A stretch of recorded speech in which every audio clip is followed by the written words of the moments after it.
കർത്താവിൻ്റെ പരിശുദ്ധ നാമം വാഴ്ത്തപ്പെടുമാറാകട്ടെ.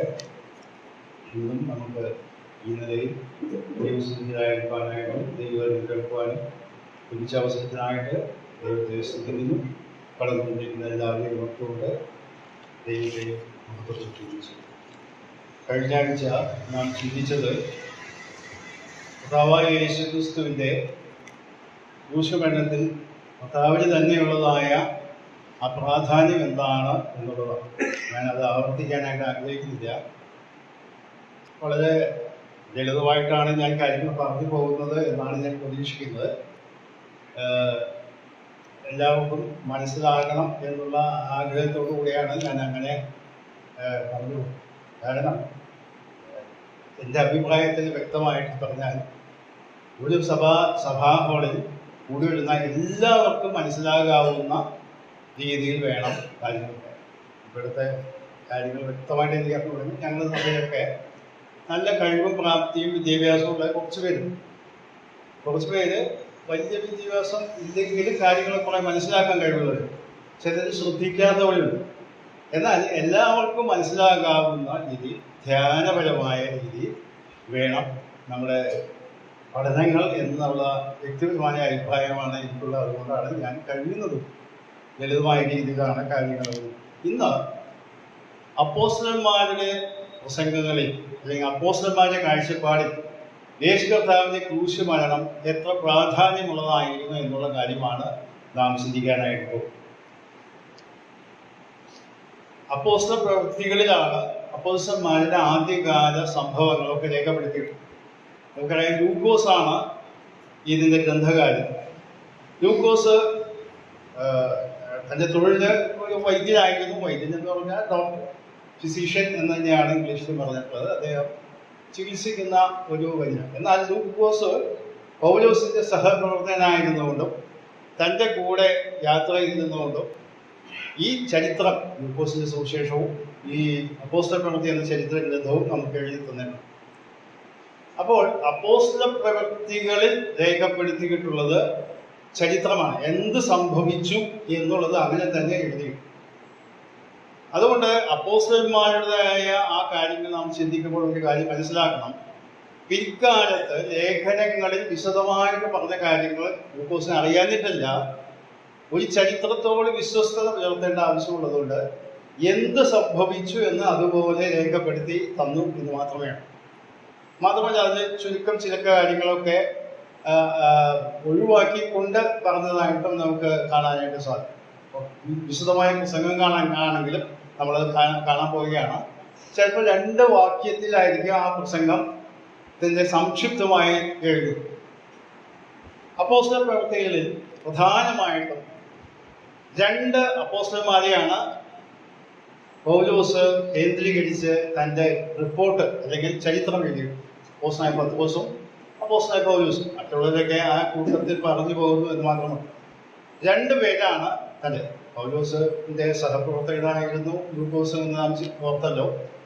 എന്നാൽ പത്രോസിൻ്റെയും പ്രവർത്തനങ്ങൾ കർത്താവായ യേശുക്രിസ്തുവിൻ്റെ പുനരുത്ഥാനത്തിന് ശേഷം പെന്തക്കോസ്ത് നാളിൽ സഭ രൂപം കൊള്ളുന്നത് വരെ തുടങ്ങി ജാതികളോട് സുവിശേഷം അറിയിക്കാൻ ഞങ്ങൾ പോകുകയാണ് എന്ന് പറഞ്ഞ് അവസാനിപ്പിക്കുന്ന 28-ാം അധ്യായം വരെ പ്രധാനമായിട്ടും 2 അപ്പോസ്തലന്മാരെയാണ് ലൂക്കോസ് നമ്മുടെ മുമ്പിൽ അവതരിപ്പിക്കുന്നത്.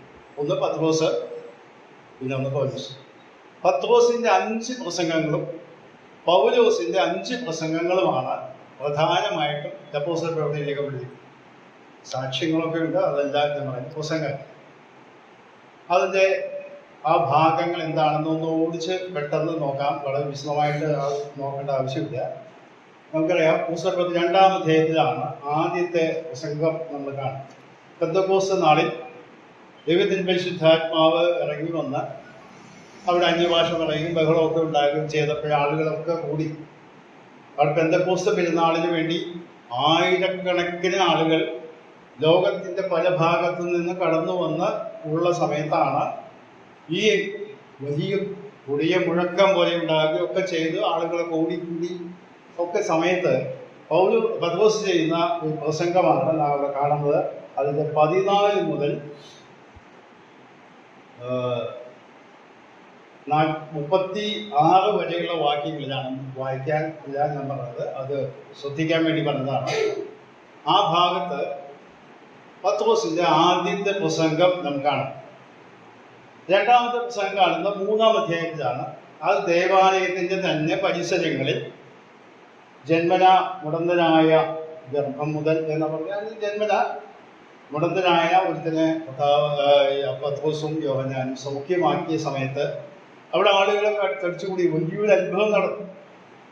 അപ്പോൾ ചെയ്ത പ്രസംഗമാണ് അവിടെ 11-ാം വാക്യം മുതൽ അതിൻ്റെ അവസാനം വരെ ഉള്ള വാക്യങ്ങൾ, 26 വരെയുള്ള വാക്യങ്ങൾ. രണ്ടാമത്തെ പ്രസംഗം നാം കാണും. മൂന്നാമത്തെ പ്രസംഗം നാം കാണുന്നത് 4-ാം അധ്യായം അതിൻ്റെ 8 മുതൽ 12 വരെയുള്ള വാക്യം. ഈ നടന്ന സംഭവത്തിൻ്റെ അടിസ്ഥാനത്തിൽ വലിയ പ്രശ്നങ്ങൾ അവിടെ ആരംഭിച്ചു.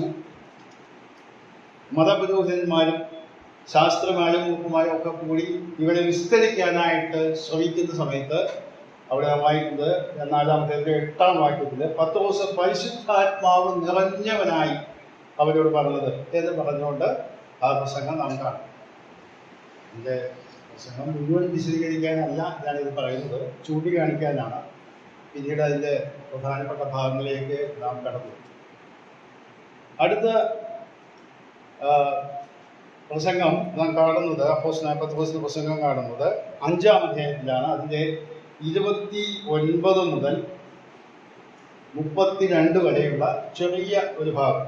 അതിൻ്റെ കാരണം ആ വാക്യത്തില് 28-ാം വാക്യത്തില് അത് പറയുന്നത് ഇങ്ങനെയാണ്: നിങ്ങളോ യെരൂശലേമിനെ നിങ്ങളുടെ ഉപദേശം കൊണ്ട് നിറച്ചിരിക്കുന്നു, ആ മനുഷ്യന്റെ, അതായത് യേശു കർത്താവിന്റെ രക്തം ഞങ്ങളുടെ മേൽ വരുത്തുവാനായിട്ട് ഭാവിക്കുന്നു എന്ന് പറഞ്ഞുകൊണ്ട്, ഇച്ഛിക്കുന്നു എന്ന് പറഞ്ഞുകൊണ്ട് അവരെ കുറ്റപ്പെടുത്തുമ്പോൾ പത്രോസ് ചെയ്യുന്ന പ്രസംഗം വളരെ ശ്രദ്ധേയമായ പ്രസംഗമാണ്. ഇത് അല്പം വിശദമായിട്ട് നമ്മൾ പിന്നീട് നോക്കുന്നതായിരുന്നു. അപ്പോൾ നമ്മളിപ്പോൾ എത്ര എണ്ണം കണ്ടു? 4. ഇനി 5-ാമത്തത് 10-ാം അധ്യായത്തിലെ കൊർന്നല്യോസിന്റെ ഭവനത്തിലുള്ളതായ പ്രസംഗമാണ്. അത് ജാതികളോട് പറയും. ഇതുവരെയുള്ളത് യഹൂദ പശ്ചാത്തലത്തിലുള്ള ആളുകളാണ്. നമുക്കറിയാം, അത് ഇത്താലിക്കാരുടെ പട്ടാളത്തിലെ ശതാധിപനായ കൊർന്നല്യോസ് താൻ ദൈവഭക്തനായിരുന്നു എന്നൊക്കെയുള്ള ആ വിഷയമൊക്കെ നമുക്ക് ഏകദേശം അറിയാവുന്നതാണ്. അവിടെ വിശദമായ ഒരു പ്രസംഗം താൻ നടത്തുന്നു. അതാണ് 5-ാമത്തെ തൻ്റെ പ്രഭാഷണം. ഈ 5 പ്രഭാഷണങ്ങളിൽ കൂടെ പ്രധാനമായിട്ടും പറയുന്ന ഏകദേശം അതേ കാര്യങ്ങൾ തന്നെയാണ് പൗലോസിന്റെ 5 പ്രസംഗങ്ങളിൽ രേഖപ്പെടുത്തിയിട്ടുള്ളതെന്ന് കാണാൻ സാധിക്കും. നമുക്കറിയാം, പൗലോസ് ഈ 12 ശിഷ്യന്മാരുടെ കൂട്ടത്തിൽ കർത്താവിനോട് കൂടെ നടന്ന ആളല്ല. പ്രത്യേകമായി തിരഞ്ഞെടുക്കപ്പെട്ട അപ്പോസ്തലനാണ്, ദൈവികമായ വെളിപ്പാടുകൾ ലഭിച്ചവനാണ്. എന്നാലും ആ പ്രസംഗത്തിന്റെ പ്രത്യേകത എന്ന് പറഞ്ഞത് ഇതേ രീതിയിൽ തന്നെ പ്രസംഗമാണ് നാം അവിടെ കാണും. 10-ാം അധ്യായത്തിലെ പത്രോസ് ചെയ്യുന്ന പ്രസംഗം 34 മുതൽ 43 വരെയുള്ള വാക്യങ്ങളാണ്. 10-ാം അധ്യായത്തിന്റെ 34 മുതൽ 43 വരെയുള്ള വാക്യങ്ങളിലാണ് അവിടെ. കാരണം യഹൂദന്മാരോട് സുവിശേഷം പറയുന്നതിനേക്കാൾ അല്പം വ്യത്യാസപ്പെട്ടാണ് മറ്റുള്ളവരോട് സുവിശേഷം പറയുന്നത് എന്ന് ഞാൻ കഴിഞ്ഞ ദിവസം ഓർപ്പിക്കുകയുണ്ടായി. അതുപോലെ തന്നെയാണ് ഇനി പൗലോസിൻ്റെതായ പ്രസംഗങ്ങൾ നമുക്ക് നോക്കാം. 5 എണ്ണമാണ് പ്രധാനമായിട്ടുള്ളത്. 13-ാം അധ്യായത്തിലാണ് പൗലോസിന്റെ ആദ്യത്തെ പ്രസംഗം നാം കാണാം. 13-ാം അധ്യായത്തിന്റെ 16 മുതൽ 41 വരെയുള്ള വാക്യത്തിലാണ് അത് രേഖപ്പെടുത്തി. ആ സ്ഥലം നാം ഒന്ന് ശ്രദ്ധിക്കുക. അതിൻ്റെ പശ്ചാത്തലം മനസ്സിലാക്കണമെങ്കിൽ 14-ാം വാക്യം നമുക്കൊന്ന് വായിക്കാം. 13-ാം അധ്യായത്തിന്റെ 14-ാം വാക്യം. അവരോ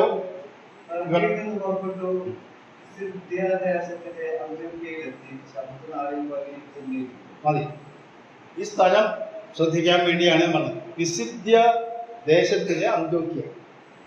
നമുക്കറിയാം, വേദപുസ്തകത്തിന്റെ പിന്നിൽ ഒരു മാപ്പുണ്ട്. ആ മാപ്പ് നോക്കിയാൽ 2 അന്ത്യോക്യ കാണാൻ സാധിക്കും. 11-ാം അധ്യായത്തിലെ ഒരു അന്ത്യോക്യയുണ്ട്. അവിടെ വെച്ചാണ് ശിഷ്യന്മാർക്ക് ക്രിസ്ത്യാനികൾ എന്ന പേരുണ്ടായത്. അത് സിറിയയിലെ അന്ത്യോക്യയാണ്. ഇത് പിസിദ്ധ്യാദേശത്തിലെ അന്ത്യോക്യ. ഇങ്ങനെ 2 അന്ത്യോക്യ ഉണ്ട്. നമുക്ക് നമ്മുടെ നാട്ടിൽ അറിയാം, ഒരേ പേരുള്ളതായ പല സ്ഥലങ്ങൾ ഉണ്ട്. ഇത് ഇവിടെ അടുത്തുള്ള സ്ഥലമാണ് പുത്തൂര്. കൊല്ലം ജില്ലയിലെ കൊട്ടാരക്കര അടുത്തൊരു പുത്തൂരുണ്ട്. ഇതുപോലെ ഒരേ പേര്. ഞാൻ നെല്ലിക്കുന്ന സ്ഥലത്ത് വെച്ചിട്ടു. കാസർഗോഡും ഒരു നെല്ലിക്കുന്ന്, കൊട്ടാരക്കര നെല്ലിക്കുന്നമുണ്ട്. അപ്പോൾ ഒരേ പേരുള്ള സ്ഥലങ്ങൾ പല സ്ഥലങ്ങളും കാണുവാണെങ്കിൽ അത് ഇതുപോലെ അന്തോക്യ എന്ന് പറഞ്ഞ ഒരൊറ്റ സ്ഥലമേ ഉള്ളൂ എന്നാണ് ചിന്തിക്കരുത്. ഇത് പിസിദ്ധ്യാദേശത്തിലുള്ള അന്തോക്യയിലാണ്. അവിടെ ചെന്നുകൊണ്ട് അവിടെ പള്ളി, അതായത് യഹൂദന്മാരുടെ സുനഗോഗിൽ, അല്ലെങ്കിൽ പള്ളി എന്നാണ് നമ്മുടെ മലയാളത്തിൽ തർജ്ജമ ചെയ്തിട്ടുള്ളത്. പള്ളി എന്ന് പറഞ്ഞാൽ അവരുടെ സുനഗോഗ്, ദേവാലയമില്ല, പ്രാർത്ഥനാ സ്ഥലമാണ്. അവിടെ വചനം ശുശ്രൂഷിക്കും, യാഗങ്ങളോ ഒന്നും ഉണ്ടായിരിക്കുകയില്ല. അങ്ങനെയുള്ള സംവിധാനമുള്ളതാണ് സുനഗോഗ് എന്ന് പറയുന്നത്. അവിടെ ചെയ്ത പ്രസംഗമാണ് ആദ്യത്തേതായിട്ട് നാം കാണുന്നത്. അപ്പോസ്തലനായ പൗലോസിന്റെയാണ് കേട്ടോ. രണ്ടാമത്തേത് 14-ാം അധ്യായത്തിലാണ് നാം കാണുന്നത്. അവിടെ ലുസ്ത്ര എന്ന് പറയുന്ന സ്ഥലത്ത് നടന്ന ഒരു സംഭവമായിട്ടാണ് അത് രേഖപ്പെടുത്തുന്നത്. ലുസ്ത്ര എന്ന് പറയുന്നത് യഹൂദന്മാരല്ലാത്ത ചില ആളുകളാണ്. അതിൻ്റെ പശ്ചാത്തലം നമുക്ക് ഇതിനു മുമ്പ് കാണാൻ സാധിക്കും. അമ്മയുടെ ഗർഭമതം നടന്നിട്ടില്ലാത്ത, മുടന്തനായിട്ട് നടന്നില്ലാത്ത ഒരാളെ സൗഖ്യപ്പെടുത്തിയപ്പോൾ അവിടെയുള്ള ആളുകൾ പറഞ്ഞത്, ദേവന്മാർ മനുഷ്യ രൂപത്തിൽ വന്നിരിക്കുകയാണെന്ന് പറഞ്ഞ് അവരൊക്കെ കൂടി പത്രോസിനും കൂടെയുള്ളവർക്കും വേണ്ടി യാഗം കഴിക്കാനായിട്ട് ശ്രമിക്കുമ്പോഴാണ്, പൂജിക്കാനായിട്ട് ശ്രമിക്കുമ്പോഴാണ് പൗലോസ് അവരെ തടഞ്ഞുകൊണ്ട് പറയുന്നത്, അല്ലല്ല, ഞങ്ങൾ നിങ്ങളെ പോലൊരു മനുഷ്യരാണ്, നിങ്ങളിത് ചെയ്യരുത് എന്ന് പറഞ്ഞുകൊണ്ട് ഈ കർത്താവിനെ കുറിച്ചുള്ള സുവിശേഷം അവിടെ പറയുന്നതായിട്ട് കാണാൻ സാധിക്കും. ഇത് യഹൂദന്മാരുടെ പള്ളിയല്ല, അല്ലാത്തൊരു സ്ഥലമാണ്. ബർന്നബാസും പൗലോസും കൂടെ ആണ് ആ കാര്യം ചെയ്തതായിട്ട് നമുക്ക് പറയാം. അവിടെ പറയുന്നത് സുവിശേഷത്തിന്റെ പ്രത്യേകത, പഴയ നിയമ കാര്യങ്ങളൊന്നും ഉദ്ധരിക്കുന്നില്ല. ആകാശവും ഭൂമിയും ഉണ്ടാക്കിയ ദൈവത്തെക്കുറിച്ചും ആ ദൈവത്തിൻ്റെ നന്മകൾ അനുഭവിച്ച നമുക്ക് കർത്താവായ യേശു ക്രിസ്തുവിലൂടെ ലഭിക്കുന്നതായ കാര്യങ്ങളെ പ്രകീർത്തിച്ചുകൊണ്ടാണ് ആ പ്രസംഗം. എന്നാൽ പിന്നീട് മറ്റു സ്ഥലത്ത് നിന്ന് വന്ന യഹൂദന്മാർ വന്ന് ഇവിടെ തടസ്സം ചെയ്തു, അത് പ്രശ്നങ്ങളൊക്കെ ഉണ്ടായി എന്ന് നാം ഇവിടെ കാണുന്നു. മൂന്നാമത്തെ പ്രസംഗം 17-ാം അധ്യായത്തിലാണ്. അത് 3-ാമത്തെയും 4-ാമത്തെയും ആ അധ്യായത്തിൽ തന്നെയാണ്. 3-ാമത്തെ അധ്യായത്തിലെ ആദ്യത്തെ 3 വാക്യങ്ങൾ നമുക്കൊന്ന് വായിക്കാം.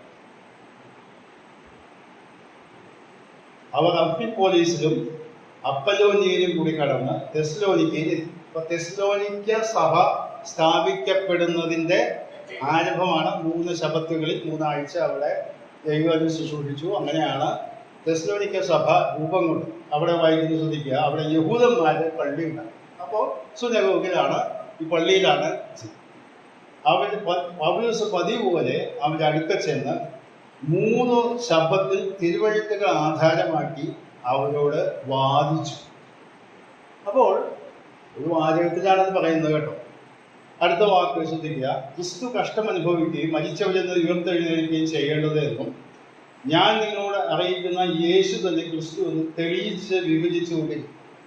അപ്പോൾ ശരിക്കും പറഞ്ഞാൽ 2 വാക്യങ്ങളിലാണ് ഈ 3 ആഴ്ച നടത്തിയ വാദപ്രതിവാദം രേഖപ്പെടുത്തി. അപ്പോൾ അതിൽ നിന്ന് നമുക്ക് മനസ്സിലാക്കാം, അവിടെ പറയുന്ന വാദിച്ചു തെളിയിച്ചു എന്നാണ്. എന്ന് പറഞ്ഞാൽ പഴയ നിയമ തിരുവഴുത്തുകളൊക്കെ ഉദ്ധരിച്ചുകൊണ്ട് പൗലോസ് അവരുടെ മുമ്പിൽ സ്ഥാപിക്കുകയാണ്, ഈ പഴയ നിയമത്തിൽ പറഞ്ഞതായ മശിഹ എന്ന് പറഞ്ഞ ക്രിസ്തു യേശു തന്നെയാണ്. അപ്പോൾ ആ പ്രസംഗം മുഴുവനായിട്ട് നമുക്ക് രേഖപ്പെടുത്തി കിട്ടിയിട്ടില്ല. പക്ഷെ അവിടെ സൂചന മാത്രമാണ് നമുക്ക്. ഈ 17-ാം അധ്യായത്തിൽ തന്നെ അടുത്ത പ്രസംഗമുള്ളത് ഏഥൻസിലാണ്. അല്ല, അഥേന എന്നാണ് മലയാളത്തിൽ നമുക്ക് തർജ്ജമ ചെയ്തിട്ടുള്ളത്. അഥേനയിലാണ് ആ പ്രസംഗം. ഏഥൻസ് എന്ന് പറഞ്ഞാൽ നമുക്കറിയാം, വളരെ പാണ്ഡിത്യമുള്ളവരും സംസ്കാര സമ്പന്നരുമായ ആളുകൾ താമസിക്കുന്ന സ്ഥലമാണ് ഏഥൻസ്. ഗ്രീക്കുകാരായ തത്വജ്ഞാനികളും ഒക്കെ അവിടെയുണ്ട്. പല നാട്ടുകാരും പല രീതിയിലുള്ള ആളുകൾ അവിടെയുണ്ട്. അവിടെ നാം വായിക്കുന്നത് 22-ാം വാക്യത്തില് മുമ്പ് ചില വായിക്കുന്നത് 18-ാം വാക്യത്തില് എപ്പിക്കൂരിയനും സ്തോയിക്കനുമായ തത്വജ്ഞാനികൾ ചിലർ അവരോട് വാദിച്ചു. അവിടെ തത്വജ്ഞാനം പ്രസംഗിക്കുന്നവരും അങ്ങനെയുള്ള പണ്ഡിതന്മാരായ ആളുകളുള്ളതായ ഒരു ഓഡിയൻസിനോടാണ് ഇവിടെ പൗലോസ് സംസാരിക്കുന്നത്. അവിടെയും സംസാരിക്കുന്ന രീതി ശ്രദ്ധിച്ചാൽ ആകാശവും ഭൂമിയും ഉണ്ടാക്കിയ ദൈവമാണ്, ക്ഷേത്രങ്ങളിൽ വസിക്കുന്നതല്ല. അങ്ങനെയൊക്കെ പറഞ്ഞുകൊണ്ടാണ് ആ സുവിശേഷം അവതരിപ്പിക്കുന്നത്. ഞാൻ പറയാൻ കാരണം, നാം സുവിശേഷം പ്രസംഗിക്കുന്ന സമയത്ത് നമ്മുടെ മുമ്പിലുള്ളത് ആളുകളെ മനസ്സിലാക്കിയിട്ട് വേണം സുവിശേഷം പറയാൻ. ചിലപ്പോഴൊക്കെ ഞാൻ ഈയിടെയായിട്ട് ഞാൻ പല അങ്ങനത്തെ പരസ്യ പ്രവർത്തനങ്ങളിൽ പോകാറില്ല. വളരെ ചെറിയ പ്രായത്തിലൊക്കെ വളരെയധികം പ്രാവശ്യം പോയിട്ട്. അപ്പൊ ചിലരൊക്കെ നമ്മുടെ സഭാ ഹാളിൽ പ്രസംഗിച്ച് പരിചയമുള്ളവരായിരിക്കും. ആ രീതി ഇങ്ങനെയാണ് ആരംഭിക്കുന്നത്. വീണ്ടും വരുന്നവരായ കർത്താവായ യേശു ക്രിസ്തുവിന്റെ നാമത്തിൽ സ്നേഹവർദ്ധനം എന്ന് പറഞ്ഞുകൊണ്ടാണ് ആരംഭിക്കുന്നത്. ഈ കേൾക്കുന്ന കേൾവിക്കാരെ സുവിശേഷം ചിലപ്പോൾ ആദ്യമായിട്ട് കേൾക്കുന്നവരായിരിക്കും. ഇതെന്തായി പറയുന്നത് ഒന്നും മനസ്സിലാക്കാനായിട്ട് പറ്റും. ഏതായാലും അതേസമയം തന്നെ മറ്റു ചിലരുണ്ട് അവിടെ വളരെ വിദഗ്ധമായി ഈ പൊതുവേദിയെ എങ്ങനെയാണ് സുവിശേഷം അവതരിപ്പിക്കേണ്ടതെന്ന് വളരെ വ്യക്തമായിട്ട് മനസ്സിലാക്കി ആ നിലയിൽ അവരെ ശ്രദ്ധയെ പിടിച്ച് പറ്റി പിന്നീട് ക്രമേണ സുവിശേഷം അവരോട് പറയുന്ന രീതി. ഇപ്പോൾ ഇവിടെ പൗലോസ് ഈ രീതിയാണ് ഇവിടെ ഉപയോഗിച്ചത്. എന്ന് പറഞ്ഞാൽ അഥേനയിൽ പണ്ഡിതന്മാരായ തത്വജ്ഞാനികളായ വാഗ്വൈഭവമുള്ളവരായ തർക്കിക്കുന്ന ഒക്കെയുള്ള ആളുകളോട് ആ നിലയിൽ തന്നെയാണ് സുവിശേഷം അറിയിച്ചതായിട്ട് നമ്മൾ കാണും. 17-ാം അധ്യായത്തിന് ആ ഭാഗം അതിൻ്റെ 22 മുതൽ 31 വരെയുള്ള വാക്യങ്ങളിലാണ് നമ്മൾ കാണുന്നത് പൗലോസിന്റെ പ്രസംഗത്തിനെ പറ്റിയുള്ളതായ. അതിന് അവസാന ഭാഗത്ത് നാം കാണുന്നത് മനുഷ്യരുടെ പുനരുദ്ധാനത്തെ കുറിച്ച് കേട്ടിട്ട് ചിലർ പരിഹസിച്ചു എന്ന് പറഞ്ഞാൽ അർത്ഥം യേശു കർത്താവ് മരിച്ചു, അടക്കപ്പെട്ടു, ഉയർത്തെഴുന്നേറ്റു എന്നൊക്കെ പറഞ്ഞപ്പോൾ മരിച്ചാണ് ജീവിക്കും എന്ന് പറഞ്ഞ് അവിടെ തർക്കിക്കാൻ പരിഹസിക്കാനൊക്കെ തുടങ്ങി. എന്നാൽ ചിലരൊക്കെ വിശ്വസിച്ചു എന്ന് കാണാൻ സാധിക്കും. അപ്പോൾ ഈ 4 പുസ്തകങ്ങളാണ് ഞാൻ പറഞ്ഞത്. അവസാനത്തെ പുസ്തകം ഏറ്റവും അവസാനത്തെ അധ്യായം 28-ാം അധ്യായത്തിലാണ് ഉള്ളത്. റോമിൽ പൗലോസ് തടവുകാരനായിട്ട് വീട്ടുതടങ്ങളിൽ കഴിയുകയാണ്. എന്നാൽ അവനൊരു സൗകര്യം റോമൻകാർ ചെയ്തു കൊടുത്തു. അതിൻ്റെ 28-ാം അധ്യായത്തിന് 16-ാം വാക്യം നമുക്കറിയാം, വാക്യമായി നമ്മൾ കാണാം. റോമയിൽ എത്തിയ ശേഷം തനിക്ക് കാവലായ പടയാളിയോടുകൂടെ വേറിട്ട് പാർപ്പാൻ പൗലോസിന് അനുവാദം കിട്ടും. പൗലോസിന് പ്രത്യേക അനുവാദം കൊടുത്തു. അത് കഴിഞ്ഞാൽ അവൻ കൂടിക്കുവാനും വീട്ടിൽ നിന്നൊക്കെയാണ് നമ്മൾ വായിക്കുന്നത്. യഹൂദന്മാരുടെ നേതാക്കന്മാരെയൊക്കെ വിളിച്ചു കൂട്ടി അവരോട് ഈ കാര്യം സുവിശേഷം അറിയിക്കുന്ന പ്രസംഗമാണ് അവിടെ വായിക്കുന്നതായിട്ട് കാണാൻ സാധിക്കും. അവിടെ വായിക്കുന്നത് 23-ാം വാക്യം മുതൽ 28-ാം വരെയുള്ള വാക്യങ്ങളിൽ പഴയ നിയമ ഉദ്ധരണികളൊക്കെ പറഞ്ഞുകൊണ്ട് അവിടെ യഹൂദന്മാരോട് അല്ലെങ്കിൽ പ്രധാനികളായിട്ട് ആളുകളോട് അവിടെ പറയുന്നുണ്ട്.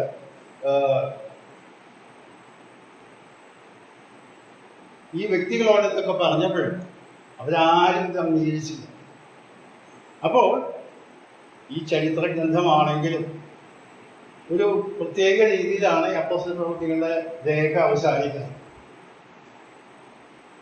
പിന്നെ എങ്ങോട്ടാ പോയത്, എവിടേക്കാ പോയത് ഒന്നും തന്നെ എഴുതാതെ ഇങ്ങനെ പ്രസംഗങ്ങൾ പ്രവൃത്തികൾ തുടർന്ന് പോകും എന്ന് പറഞ്ഞുകൊണ്ട് അപ്പോസ്തല പ്രവൃത്തി അവിടെ അവസാനിക്കുന്നതായിട്ട് കാണാം.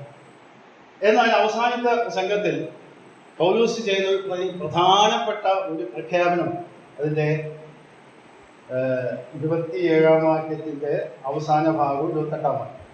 പരിശുദ്ധാത്മാവ് യെശയ്യാ പ്രവാചകൻ മുഖാന്തരം നിങ്ങളുടെ പിതാക്കന്മാരോട് പറഞ്ഞിരിക്കുന്നത് ശരി തന്നെ എന്ന് പറഞ്ഞാൽ ഇവരുടെ യഹൂദന്മാരോട് പറയുന്ന കാര്യമാണ്. നിങ്ങളുടെ ചെവി കൊണ്ട് കേട്ടിട്ട് നിങ്ങൾ ഗ്രഹിക്കുന്നില്ല, നിങ്ങൾ കണ്ടിട്ട് കാണുന്നില്ല എന്നൊക്കെ പറയുന്ന കാര്യം പറഞ്ഞുകൊണ്ട് പറയാണ്. ഇത്രയും തെളിവായിട്ട് പ്രഗത്ഭനായ പൗലോസ് വിശദീകരിച്ചു കൊടുത്തിട്ടും അത് അംഗീകരിക്കാൻ കഴിയാതെ വന്നപ്പോഴേ പറഞ്ഞതാണ്. അടുത്ത വാക്ക് ശ്രദ്ധിക്കുക. ആകയാൽ ദൈവം തൻ്റെ ഈ രക്ഷ ജാതികൾക്ക് അയച്ചിരിക്കുന്നു, അവർ കേൾക്കും എന്ന് നിങ്ങൾ അറിഞ്ഞു. ഇത് 2 കൊല്ലം കൂടെ അവിടെ താൻ താമസിക്കുകയും ഈ കാര്യങ്ങളൊക്കെ ചെയ്യുകയും ചെയ്തതായിട്ടൊക്കെ നാം വായിക്കുന്നു. അപ്പോൾ ജാതികളുടെ അപ്പോസ്തലനായിട്ട് തിരഞ്ഞെടുക്കപ്പെട്ടതായ പൗലോസ് പലപ്പോഴും യഹൂദന്മാരോട് സുവിശേഷം അറിയിക്കുവാനായിട്ട് പരമാവധി ശ്രമിച്ചിട്ടുണ്ടെങ്കിലും അവരത് അംഗീകരിക്കാത്തതുകൊണ്ട് ചിലർക്ക് അംഗീകരിച്ചു എന്നുള്ളത് ശരിയാണെങ്കിൽ കൂടെ മഹാഭൂരിപക്ഷം വരുന്ന ആളുകൾ അംഗീകരിക്കാതെ ചെയ്തപ്പോഴാണ് പറഞ്ഞത് ഞങ്ങൾ ജാതികളിലേക്ക് തിരിക്കാൻ പോകുന്നത് എന്ന് പറഞ്ഞുകൊണ്ട് പോകുന്നതാണ് അപ്പോസ്തല പ്രവൃത്തി. അപ്പോൾ 5 പ്രസംഗങ്ങൾ പത്രോസിൻ്റെയും 5 പ്രസംഗങ്ങൾ പൗലോസിൻ്റെയുമാണ് അവിടെ നാം കാണുന്നത്. ഈ പ്രസംഗങ്ങളിലൊക്കെ ഉള്ള പ്രധാനപ്പെട്ട വിഷയം എന്താണെന്നറിയാം. ഞാനത് ആ ഒരു വാക്യം നിങ്ങളെ വായിച്ച് കേൾപ്പിച്ചു തരാം. പുസ്തകത്തിൽ 5-ാമത്തെ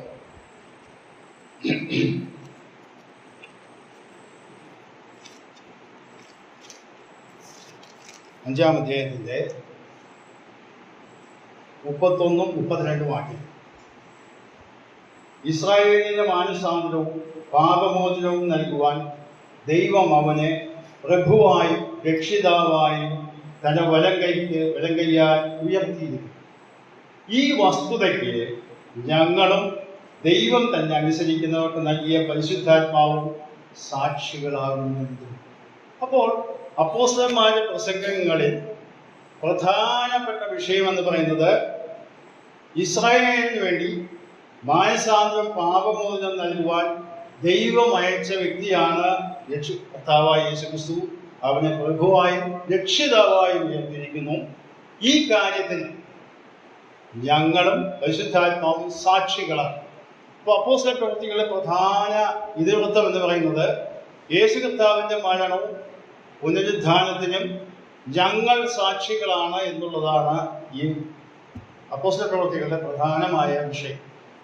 അതുകൊണ്ട് ഈ പൗലോസും പത്രോസും ഒക്കെ പ്രസംഗിച്ചതിൻ്റെ പ്രധാനപ്പെട്ട കാര്യം എന്ന് പറഞ്ഞാൽ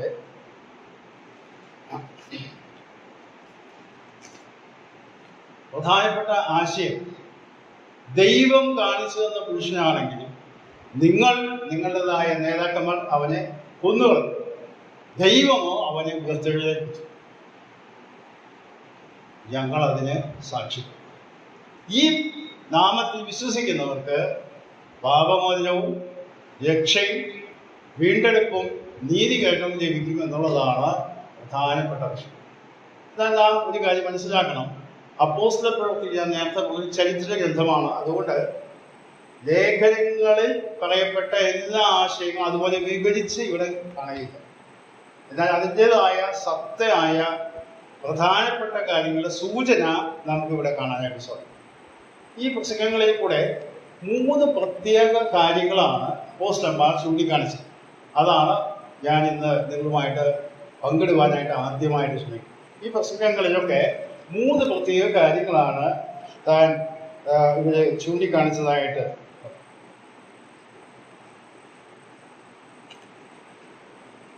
യഹൂദന്മാരായിട്ടുള്ള ആളുകളുടെ നേതാക്കന്മാർ ദുഷ്ടത മുഖാന്തരം കർത്താവിനെ കൊന്നുകളഞ്ഞു.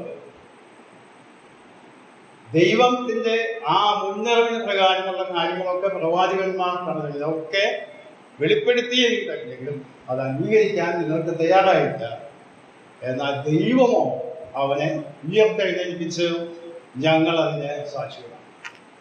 നമുക്കറിയാം, സുവിശേഷം എന്ന് പറയുന്നത് എന്താണെന്ന് വളരെ വ്യക്തമായിട്ട് പല സ്ഥലങ്ങളിലും പൗലോസ് രേഖപ്പെടുത്തി.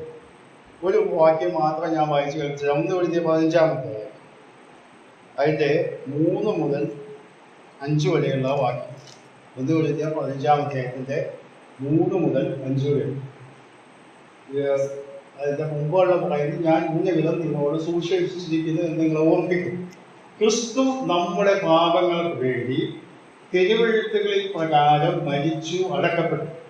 തിരുവെഴുത്തുകളിൽ പ്രകാരം 3-ാം നാൾ ഉയർത്തെഴുന്നേറ്റു. കേഫാവിനെ പിന്നെ 10 പ്രത്യക്ഷനായി. എന്നിങ്ങനെ ഞാൻ ഗ്രഹിച്ചത് തന്നെ നിങ്ങൾക്ക് ആദ്യമായി ഗ്രഹിച്ചു. അപ്പോൾ സുവിശേഷം എന്ന് പറഞ്ഞാൽ അപ്പോസ്തലന്റെ ഭാഷയിൽ പഴയ തിരുവെഴുത്തുകളിൽ പറയപ്പെട്ട പ്രവചനങ്ങളൊക്കെ നിവർത്തിച്ച് മരിച്ചു അടക്കപ്പെട്ടു ഉയർത്തെഴുന്നു. ഈ കാര്യങ്ങളാണ് ഇവരുടെ പ്രസംഗ വിഷയത്തിൻ്റെ പ്രധാനപ്പെട്ട സംഭവം. ഈ കാര്യം പറയുമ്പോൾ ഒരു കാര്യം കൂടെ അവിടെ പറയുന്നുണ്ട്.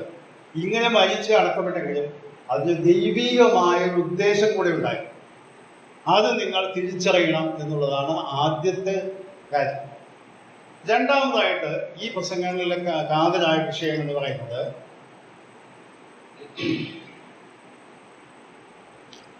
അപ്പോസ്തലന്മാരെ 2 പേരുടെയും പ്രസംഗങ്ങൾ ശ്രദ്ധിച്ചാൽ, പ്രത്യേകിച്ച് യഹൂദ പശ്ചാത്തലത്തിലുള്ളവരുടെ പ്രസംഗിക്കുമ്പോഴൊക്കെ അല്ലാതെയും പ്രസംഗിക്കുമ്പോഴേ പറയും യേശു കർത്താവിനെ ക്രൂശിച്ചു കൊന്നു എന്ന് പറയുന്നത്. അപ്പോൾ തന്നെ പറയുന്നത് അവനെ മരത്തിന്മേൽ തൂക്കിക്കൊന്നു. ശ്രദ്ധിക്കുക, ക്രൂശിച്ചു കൊന്നു എന്ന് പറയാൻ നമ്മുടെ മനസ്സിലൊക്കെ ഉള്ള ചിത്രം നമ്മൾ ക്രൂശ് കണ്ടിട്ടുണ്ട്. ഒരു ഇംഗ്ലീഷ് ആൽഫബറ്റിലെ ടി, ക്യാപിറ്റൽ ടിയുടെ മോൾ ഭാഗം അല്പം പൊന്തി, അതാണ് നമ്മുടെ മുമ്പിലുള്ളതായ ക്രൂശ്. അത് ചരിത്രത്തിൽ അങ്ങനെയൊക്കെ തന്നെയാണ് ഉള്ളത്. അങ്ങനെ ആയിരിക്കാനാണ് സാധ്യത. വേദപുസ്തകത്തിൽ അതിന് കൃത്യമായ ഒരു തെളിവൊന്നും നമുക്ക് നൽകിയിട്ടില്ല. എന്നാൽ ഈ അപ്പോസ്തലന്മാർ രണ്ടുപേരും പ്രസംഗിച്ചപ്പോഴേ യഹൂദന്മാരായ ആളുകളോട് പറഞ്ഞെന്ന് പറയും, നിങ്ങൾ തൂക്കിക്കൊന്ന യേശു, മരത്തിന്മേൽ തൂക്കിക്കൊന്ന യേശു. എവിടെയാണ് പറഞ്ഞിട്ടുള്ളത്? ഞാൻ രണ്ട് വാക്യം നിങ്ങൾ കേൾപ്പിച്ചു തരാം. അപ്പോസ്തല പ്രവൃത്തി 5-ാം അധ്യായത്തിന്റെ 30-ാമത്തെ വാക്യം. നിങ്ങൾ മരത്തിൽ തൂക്കിക്കൊന്ന യേശുവിനെ നമ്മുടെ പിതാക്കന്മാരുടെ ദൈവം ഉയർപ്പിച്ചു. നിങ്ങൾ മരത്തിന്മേൽ തൂക്കിക്കൊന്ന യേശു. എന്തുകൊണ്ടാണ് പത്രോസ് അങ്ങനെ പറഞ്ഞത്? യഹൂദന്റെ മനസ്സിലുള്ള ചിത്രം ക്രൂശിച്ചു കൊല്ലുക എന്ന് പറയുന്നതും മരത്തിന്മേൽ തൂക്കിക്കൊല്ലുക എന്ന് പറഞ്ഞ് മരണശിക്ഷ നൽകുക എന്നുള്ളതാണ്. അതിൽ തമ്മിൽ യാതൊരു വ്യത്യാസം അവർക്ക് കാണുന്നില്ല എന്നുള്ളതാണ് പ്രധാന വിഷയം. ഈ വാക്യം തന്നെ അപ്പോസ്തലനായ പൗലോസിന്റെ കൊർന്നേലിയോസിന്റെ പ്രസംഗത്തിൽ ആവർത്തിക്കുന്നതായിട്ട് 10-ാം അധ്യായത്തിന്റെ 39-ാമത്തെ വാക്യം. യഹൂദദേശത്തിലും യെരൂശലേമിലും അവൻ ചെയ്ത സകലത്തിനും ഞങ്ങൾ സാക്ഷികളാകുന്നു. അവനെ അവർ മരത്തിന്മേൽ തൂക്കിക്കൊന്നു. മതി. അവർ അവനെ മരത്തിന്മേൽ തൂക്കിക്കൊന്നു. ശ്രദ്ധിക്കുക, ക്രൂശിച്ചു എന്നും പറയുന്നുണ്ട്, മരത്തിന്മേൽ തൂക്കിക്കൊന്നു എന്ന് പറയും. പൗലോസിന്റെ പ്രസംഗത്തിലും ഇതേ കാര്യം തന്നെ കാണാം. അപ്പോസ്തല പ്രവൃത്തി 13-ാം അധ്യായം അതിന്റെ 29-ാമത്തെ വാക്യം. അവനെ കുറിച്ച് എഴുതിയിരിക്കുന്നതൊക്കെ തികച്ച ശേഷം അവർ അവനെ മരത്തിൽ നിന്ന് ഇറക്കി ഒരു കല്ലറയിൽ വെച്ചു. ഇവിടെ ശ്രദ്ധിക്കുക, ക്രൂശിച്ച ശേഷം എന്നല്ല, മരത്തിൽ നിന്ന് ഇറക്കി ഒരു കല്ലറയിൽ വെച്ചു. അപ്പോൾ അപ്പോസ്തലന്മാര് ഇവിടെ അവതരിപ്പിക്കുന്നത് യഹൂദന്റെ മനസ്സിലുള്ളതായ ചിത്രമാണ്. യഹൂദനെ സംബന്ധിച്ചിടത്തോളം ക്രൂശിച്ചു കൊന്നു എന്ന് പറയുന്നതും ഒരു വ്യക്തിയെ മരത്തിനെ തൂക്കിക്കൊന്നു എന്ന് പറയുന്നതും ഒന്ന് തന്നെയാണ്.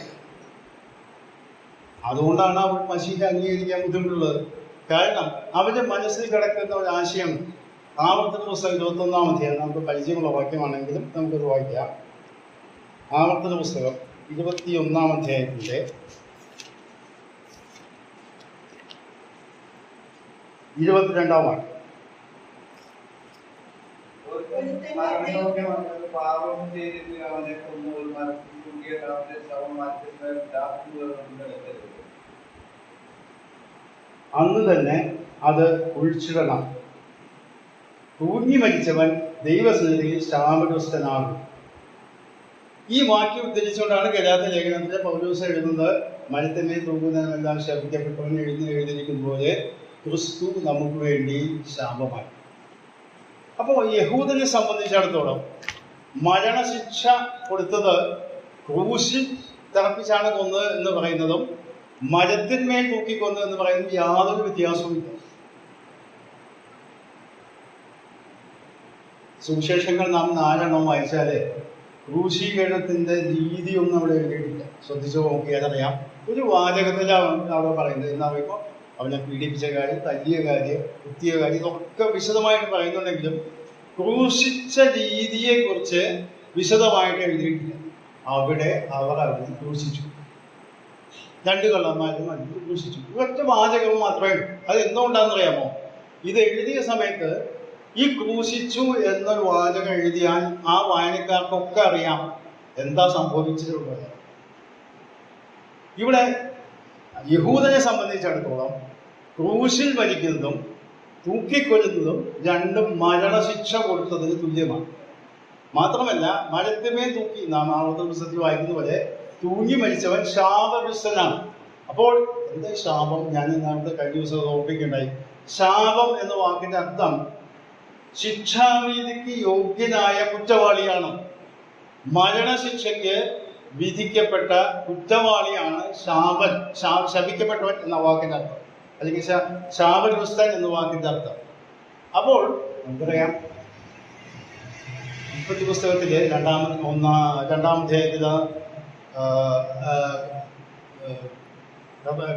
ദൈവം ആദമും ഹവയോട് പറയുമ്പോൾ ഈ കനി തിന്നുന്ന നാളിൽ നീ മരിക്കും എന്ന് പറഞ്ഞാൽ പാപത്തിന്റെ ശിക്ഷയായിട്ട് മരണമാണ് അവിടെ വെച്ചത്. അതിൻ്റെ തുടർഫലമായിട്ട് നമുക്കറിയാം, ഭാഗങ്ങൾ അറിയാവുന്നതുകൊണ്ട് ഞാൻ എടുത്ത് വായിക്കുന്നില്ല എന്നുള്ളൂ. നിന്റെ നിമിത്തം ഭൂമി ശപിക്കപ്പെട്ടിരിക്കുന്നു എന്നൊക്കെ പറഞ്ഞുകൊണ്ട് അവരെ പിന്നീട് ചെയ്തത് എന്താ? ഏദൻ തോട്ടത്തിൽ നിന്ന് പുറത്താക്കി കളഞ്ഞു. പൂർണ്ണമായും ദൈവിക സാന്നിധ്യം നഷ്ടപ്പെട്ടവരായി തീർന്നു അവർ. അപ്പം മരണം എന്ന് പറഞ്ഞാൽ രണ്ടർത്ഥത്തിലുണ്ട്. ആത്മീക മരണവുമുണ്ട്, ശാരീരിക മരണം. ആത്മീക മരണം അപ്പോൾ തന്നെ സംഭവിച്ചു, ശാരീരിക മരണം പിന്നാലെ അവർക്ക് അനുഭവിക്കാനുണ്ട്. അപ്പോൾ മരണം എന്ന് പറയുന്നത് പാപത്തിന്റെ ഫലമായ ശാപമാണ്. അതാണ് ഇവിടെ കർത്താവിനെ ഇവിടെ ഏൽപ്പിച്ചത്. നമുക്ക് അപ്പോസ്തല പ്രവൃത്തിയിൽ വായിക്കുമ്പോൾ അറിയാം, യേശു കർത്താവിനെ തറപ്പിച്ചു കൊന്നു. നെയിൽഡ് ഹിം എന്നാണ്, ആണി തറച്ചു കൊന്നു. എത്ര ആണി തറച്ചു കർത്താവ്?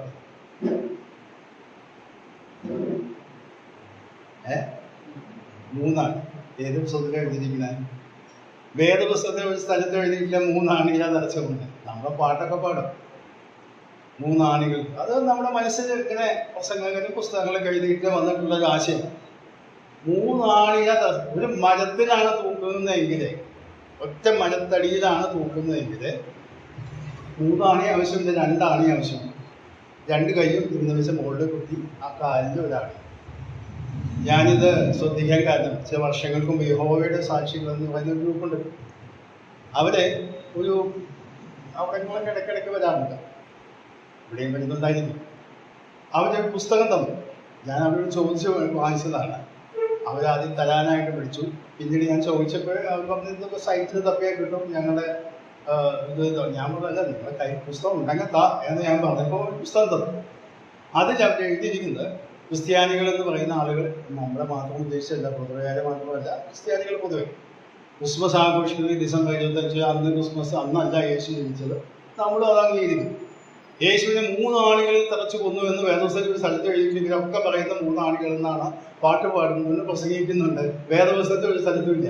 വേദപുസ്തകത്തിൽ എഴുതിയത് മുഴുവൻ ഇവരെ അംഗീകരിക്കാത്തവരാണ്, അത് അവരുടേതായ കൂട്ടിച്ചേർക്കലുണ്ട് എന്നൊക്കെ പറഞ്ഞവർ വിമർശിച്ച് ഒരു പുസ്തകം എഴുതി ഞാൻ വായിക്കുകയുണ്ട്. ചെറിയ പുസ്തകമാണ്. അപ്പം ഞാൻ ആലോചിച്ചു, ശരിയാണല്ലോ അവർ പറയുന്നത്. ഈ ഞാനൊരു യുവാവായിരുന്ന സമയത്ത് ഞങ്ങളെ സ്വന്തം ഇളയപ്പൻ്റെ വീട്, ഞങ്ങളുടെ വീട് അടുത്തടുത്താണ്. അപ്പോൾ അന്നും ഈ യഹോവയുടെ സാക്ഷികൾ വീട് കയറുന്നത്. അപ്പം ഇങ്ങനെ പറഞ്ഞപ്പോൾ എൻ്റെ അടുത്തുള്ളത് എൻ്റെ അപ്പൻ്റെ അനുജൻ്റെ ഭാര്യ ഇളയമ്മ പറഞ്ഞു, ഇവരോട് പറഞ്ഞു, നിങ്ങളിതൊക്കെ പറഞ്ഞു തരുന്നൊരു കാര്യമില്ല, കർത്താവ് മധ്യാകാശത്ത് വരുമ്പോൾ നിങ്ങളൊന്നും എടുക്കപ്പെടില്ല. ഉടനടിയായിട്ട് ചോദിക്കും, മധ്യാകാശത്തിലാണ് കർത്താവ് വരുന്നത് എവിടെ പറഞ്ഞിട്ടുള്ളത്? അപ്പോൾ ഞങ്ങളുടെ എൻ്റെ ഇളയമ്മ കുറച്ച് പ്രായവസ്ഥയാണ്, 10-60 വയസ്സാണ് വന്ന്. അത് പറഞ്ഞു, മധ്യാകാശത്ത് വരുന്നാണല്ലോ ദിവസം ചോദിക്കുന്നത്. അപ്പൊ എന്നോട് അല്ലടാ എന്ന് ചോദിച്ചു. എനിക്കറിയില്ല ചേട്ടാ, മധ്യാകാശത്തിലാണ് വരുന്നതെന്ന്, ആകാശത്തിൽ വരുമെന്ന് പറഞ്ഞു. അപ്പോൾ ഒരു വാക്കുമ കയറി പിടിച്ച് തർക്കിക്കാൻ ഉള്ളവരാണ് ഈ യഹോവയുടെ സാക്ഷി. അതിൽ വലിയൊരു കാര്യമൊന്നുമില്ല. അവർ പറഞ്ഞു മധ്യാകാശം, ആകാശത്തിന് മധ്യത്തിൽ നോക്കിയാൽ വേറെ പുസ്തകത്തിൽ എവിടെ എഴുതിയിരിക്കുന്നു. അപ്പോൾ അന്ന് മതി ഞാൻ ചിന്തിക്കാൻ തുടങ്ങി, നമ്മൾ പലപ്പോഴും പറയുന്ന കാര്യങ്ങൾ എല്ലാം വേദപുസ്തകത്തിലുള്ളതാണ്, അത് കേട്ട് പരിചയിച്ച് പറയും. അപ്പോൾ യേശു കർത്താവിനെ ക്രൂശിൽ തറച്ചപ്പോൾ 3 ആണിയാണോ 2 ആണിയാണോ എന്ന് നമുക്ക് കർത്താവിനെ തറപ്പിച്ചു കൊന്നു എന്നുള്ളത് ശരിയാണ്, ക്രൂശിച്ചു എന്ന് പറഞ്ഞത് ശരിയാണ്. എന്നാൽ യഹൂദനെ സംബന്ധിച്ചിടത്തോളം ക്രൂശിൽ തറച്ചു കൊല്ലുന്നതും മരത്തിൽ തൂക്കിക്കൊല്ലുന്നതും ഒന്നില്ല. അതിൻ്റെ അർത്ഥം യേശു കർത്താവിൻ്റെ മരണം ഒരു ശാപമരണമായിരുന്നു. യേശു കർത്താവ് പാപം ചെയ്തിട്ടല്ല, പാപമില്ലാത്തവനായിരുന്നു. പക്ഷേ എന്തുകൊണ്ട് ശാപമരണം? നമുക്ക് പകരമായി പാപികളായ നമ്മുടെ ശാപമേറ്റുകൊണ്ട് നമുക്ക് പകരക്കാരനായിട്ട് മരിച്ചപ്പോഴാണ് യേശു കർത്താവ് ക്രൂശിൽ ശാപമരണം അല്ലെങ്കിൽ മരത്തിന്മേൽ ശാപമരണം ഏറ്റത്. ഈ കാര്യമാണ് അവരെ ഊന്നി പറഞ്ഞത്. അതിൻ്റെ അർത്ഥം ആ സമയത്ത് തന്നെ അപ്പോസ്തലന്മാർക്ക് ബോധ്യമായിരുന്നു യേശു കർത്താവിന്റെ മരണം എന്ന് പറയുന്നത് പാപപരിഹാരത്തിനായിട്ടുള്ള ഒരു മരണമാണ്. മനുഷ്യവർഗത്തിന്റെ ശാപം ഏറ്റുകൊണ്ട് മരിക്കുന്ന ഒരു മരണമാണ് എന്നാണ് ഇവർ പറഞ്ഞത്. രണ്ടാമത്തെ ഭാഗം. മൂന്നാമത്തെ ഭാഗത്തേക്ക് ഞാൻ പെട്ടെന്ന് കിടക്കട്ടെ, സമയം മുമ്പോട്ട് പോകുന്നു. അവിടെ കാണുന്നത് ഉയർത്തെഴുന്നേൽപ്പ് എന്ന വിഷയമാണ്. ഉയർത്തെഴുന്നേൽപ്പ് എന്ന വിഷയത്തില് മരിച്ചവർക്കാണല്ലോ ഉയർത്തെഴുന്നേൽപ്പുണ്ട്. അപ്പൊ മരണം സംഭവിച്ചാലാണ് ഉയർത്തെഴുന്നേൽപ്പ്. ഈ ഉയർത്തെഴുന്നേൽപ്പിന്റെ പ്രത്യേകത ഈ മരണത്തിന്റെ പ്രത്യേകതയാണ്. എന്തിനു വേണ്ടിയാണ് കർത്താവ് മരിച്ചത്? പാപപരിഹാരത്തിനായിട്ടാണ് കർത്താവ് മരിച്ചത്. ആ മരണ മുഖാന്തരം ലഭിച്ചതായ വലിയ അനുഗ്രഹങ്ങൾ നമുക്ക് ലഭിക്കാൻ വേണ്ടിയാണ് കർത്താവ് ഉയർത്തെഴുന്നേൽപ്പ്. അല്ലാതെ ഉയർത്തെഴുന്നേൽപ്പിന് മാത്രമായിട്ടല്ല അപ്പോസ്തലന്മാർ സാക്ഷികളായത്. മരണവും അടക്കവും പുനരുദ്ധാനം അല്ലെങ്കിൽ ഉയർത്തെഴുന്നേൽപ്പിനുമാണ് കർത്താവിന്റെ സാക്ഷികളായിട്ട് അപ്പോസ്തലന്മാർ അവിടെ പ്രസംഗിച്ചത് എന്ന് നമുക്ക് മനസ്സിലാക്കി. അപ്പൊ മൂന്നാമത് അവർ ഉയർപ്പിന് കൊടുത്തതായ പ്രാധാന്യം. ഈ ഉയർപ്പിന്റെ പ്രാധാന്യം എന്താണ്? നാം വായിച്ച ഓരോ ഭാഗങ്ങളിലും ആ കാര്യങ്ങൾ കാണാൻ സാധിക്കും. 2-3 വാക്യങ്ങൾ ഞാൻ ചൂണ്ടിക്കാണിക്കാം. 2-ാം അധ്യായത്തിലേക്ക് കടന്നു. അപ്പോസ്തല പ്രവൃത്തി അവിടെ 36-ാം വാക്യം. 2-ാം അധ്യായം 36-ാം വാക്യം. ആകയാൽ നിങ്ങൾ ക്രൂശിച്ച യേശുവിനെ തന്നെ ദൈവം കർത്താവും ക്രിസ്തുവുമാക്കി വെച്ചത് ഇസ്രായേൽ ഗ്രഹമൊക്കെയും നിശ്ചയമായി അറിഞ്ഞുകൊള്ളട്ടെ. ഇപ്പോൾ ഉയർത്തെഴുന്നേറ്റ കർത്താവ് എന്ന് ഇവിടെ പറയുന്നത് കർത്താവും ക്രിസ്തുവുമാക്കി വെച്ചിരിക്കുന്നു. യേശുവിനെ ഇവരെ അംഗീകരിക്കുന്നില്ല യഹൂദന്മാർ. യോസഫിന്റെ മകനാണ്, മറിയയുടെ മകനാണ്, ഇവൻ മശിഹയല്ല എന്നൊക്കെ പറയുമ്പോൾ അപ്പോസ്തലൻ പത്രോസ് പറയണം ഉയർത്തെഴുന്നേൽപ്പിച്ചതിനാൽ അവനെ കർത്താവ് ക്രിസ്തുവുമാക്കി വെച്ചിരിക്കുകയാണ്. തുടർന്ന് നമുക്ക് വായിക്കാം. അതിൻ്റെ 5-ാം അധ്യായം നമ്മൾ വായിച്ച വാക്യം തന്നെയാണ് എങ്കിലും അവിടെ നമുക്ക് വായിക്കാം. 31-ാം വാക്യം. ഇസ്രായേലിന് മാനസാന്തരവും പാപമോചനവും നൽകുവാൻ ദൈവം അവനെ പ്രഭുവായും രക്ഷിതാവായും തന്റെ വലങ്കൈയായി ഉയർത്തിയിരിക്കുന്നു. ശ്രദ്ധിക്കുക. ഇസ്രായേലിന്റെ മാനസാന്തരവും പാപമോചനം നൽകുവാൻ ദൈവം അവനെ പ്രഭുവായും രക്ഷിതാവായും ഉയർത്തി. അപ്പോൾ ഉയർത്തെഴുന്നേറ്റ കർത്താവിന്റെ അവസ്ഥ അവിടെ പറയുന്നത് പ്രഭുവായും രക്ഷിതാവുമായും ഉയർത്തപ്പെട്ടവനാണ് കർത്താവ്. ഫിലിപ്പിയ ലേഖനം വായിക്കുമ്പോൾ നമുക്കറിയാം, അതുകൊണ്ട് ദൈവം അവനെ ഏറ്റവും ഉയർത്തെഴുന്നേറ്റ കർത്താവിനെ കുറിച്ച് ഫിലിപ്പിയർ ലേഖനത്തിലെ അപ്പോസ്തലൻ പൗലോസ് പറയുന്നതാണ്, ഏറ്റവും ഉയർത്തി സകല നാമത്തിന് മേലായ നാമങ്ങൾ. ഇവിടെ അതേ ആശയമാണ് ഇവിടെ പത്രോസ് പ്രസംഗിക്കുന്നത്. തന്റെ വലം കൈയാൽ ഉയർത്തി പ്രഭുവും രക്ഷിതാവുമായി.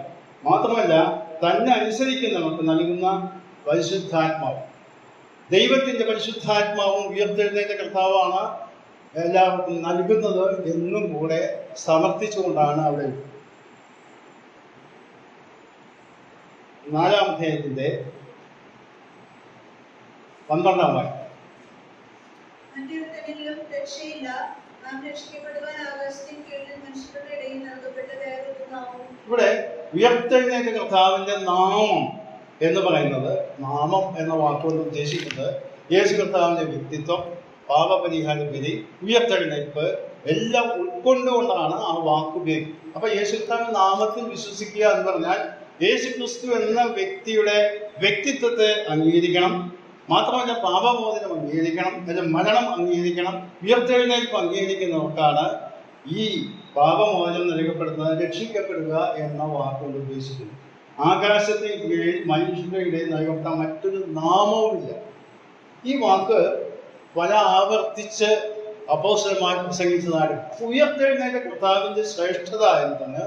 ആ നാമത്തിലാണ് മാനസാന്തരവും പാപമോചനവും പരിശുദ്ധാത്മാവിനെത്തി. ഉയർത്തെഴുന്നേൽപ്പിന് വലിയ പ്രാധാന്യം അപ്പോസ്തലന്മാർ കൊടുത്തതായിട്ടാണ് ഞാൻ കാണുന്നത്.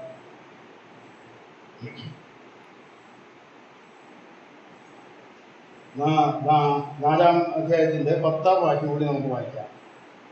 നിങ്ങൾ ക്രൂശിച്ചവനും ദൈവം മരിച്ചവരിൽ നിന്ന് ഉയർപ്പിച്ചവനുമായി നസ്രായനായ യേശുക്രിസ്തുവിന്റെ നാമത്തിൽ തന്നെ ഇവൻ സൗഖ്യമുള്ളവനായി നിങ്ങളുടെ മുമ്പിൽ നിൽക്കുന്നു എന്ന് നിങ്ങൾ എല്ലാവരും.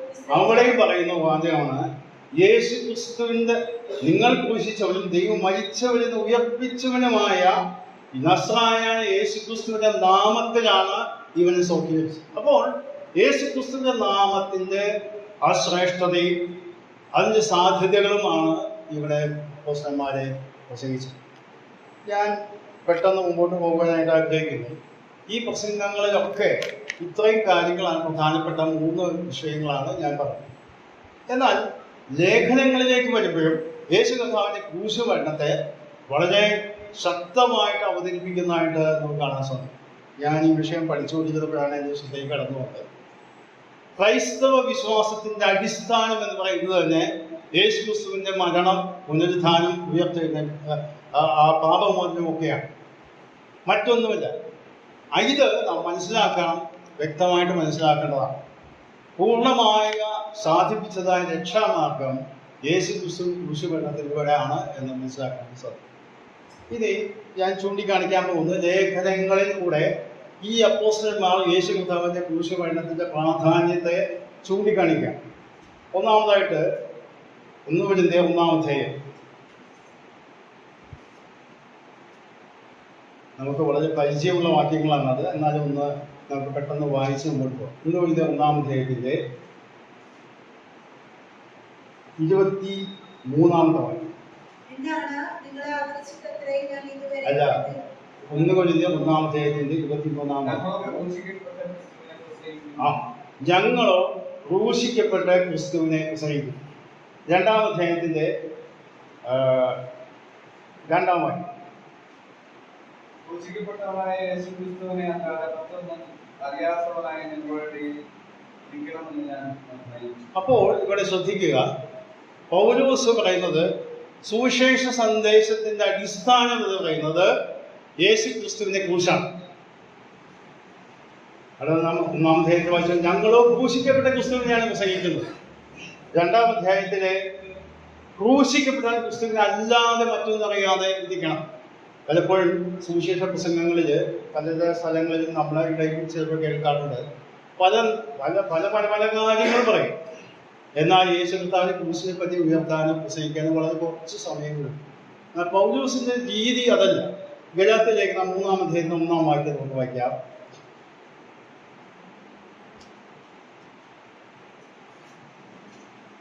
ബുദ്ധിയില്ലാത്ത ഗലാത്യരെ, യേശു ക്രിസ്തു ക്രൂശിക്കപ്പെട്ടവനായി നിങ്ങളുടെ കണ്ണിന് മുമ്പിൽ വരച്ചു കിട്ടിയിരിക്കെ നിങ്ങളെ ക്ഷുദ്രം ചെയ്ത് മയക്കിയതാ. ഗലാത്യ ലേഖനം 3-ാം അധ്യായത്തിന് 1-ാം വാക്യം. അപ്പോൾ ഇവിടെ പൗലോസ് പറയുകയാണ് ഗലാത്യ വിശ്വാസികളോട്, ഞാൻ നിങ്ങളോട് സുവിശേഷം പറഞ്ഞത് എന്താണോ? ക്രൂശിക്കപ്പെട്ടവനായ ക്രിസ്തുവിനെ നിങ്ങളുടെ മുമ്പിൽ വരച്ചു കാണിച്ചു. അക്ഷരാർത്ഥത്തിൽ വരച്ചു കാണിച്ചു എന്നല്ല അതിൻ്റെ അർത്ഥം. അന്ന് ഇന്ന് കാണുന്ന മാധ്യമങ്ങളോ സംവിധാനങ്ങളോ ഒന്നുമില്ല, പ്രസംഗമാണ്, വാക്കുകൊണ്ട് വിവരിക്കുക. അപ്പോൾ കാണികളുടെ മനസ്സിൽ, കേൾവിക്കാരുടെ മനസ്സിൽ ഒരു ചിത്രം തെളിയുക, ക്രൂശിക്കപ്പെട്ടവനായ ക്രിസ്തു. ഇതാണ് സുവിശേഷത്തിന്റെ കാതലായ അടിസ്ഥാനം എന്നാണ് പൗലോസ്. അപ്പോൾ ക്രൂശ് എന്നുള്ളത്, കർത്താവിന്റെ ക്രൂശ് എന്നുള്ളത് സുവിശേഷത്തിന്റെ അടിസ്ഥാനം. 2-ാമത്തെ കാര്യം റോമാലേഖനം 6-ാം അധ്യായത്തിന്റെ 3-4 വാക്യം. റോമാലേഖനം 6-ാം അധ്യായത്തിന്റെ 3-4 വാക്യം.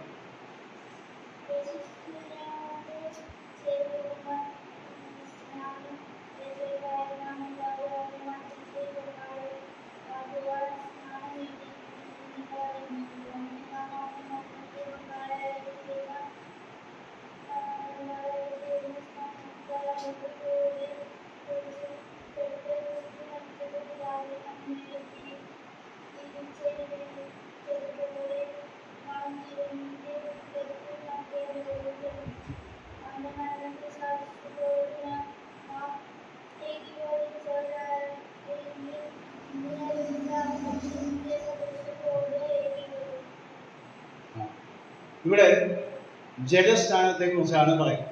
പലരും ജലസ്നാനവും ആത്മസ്നാനവും തമ്മിൽ ആശയക്കുഴപ്പമുള്ളവരുണ്ട്. ജലസ്നാനം എന്ന് പറയുന്നത് യേശു കർത്താവിന്റെ ക്രൂശുമരണത്തോട് ഏകീഭവിക്കുന്ന സംഭവമാണ്. ഈ വാക്യത്തിൽ തന്നെ അതുണ്ട് എന്നാണ് ഞാൻ മനസ്സിലാക്കുന്നത്.